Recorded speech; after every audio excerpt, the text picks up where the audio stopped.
Okay, what's up guys? For today's video, I'm gonna show you how CapCut watermark remove it on your uh, video editing. So this is it. Some people teaching us how it removes. Watch this video, guys. Okay.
Okay, guys.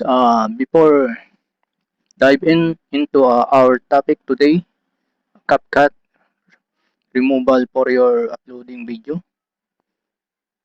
watermark. So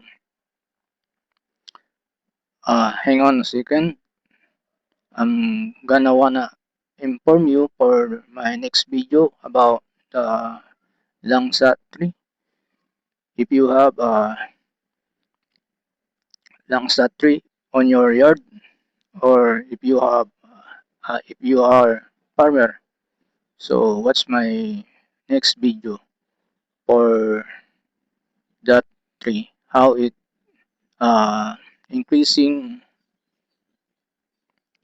fruit from the previous harvesting season to this coming season. So let's get started for our topic, guys. Uh, First thing you can do is tap it your uh, account and settings and tap it discard button of ending. Then tap it create for your video uploaded. So tap add. So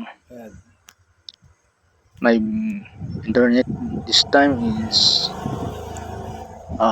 bad, little bit loading, guys. So while you're uploading your uh, editing your video, of course you are adding another video. So Another video.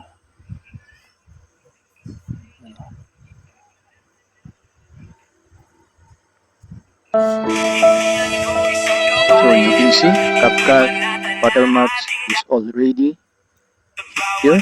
So See, CapCut uh, is already there. how it remove.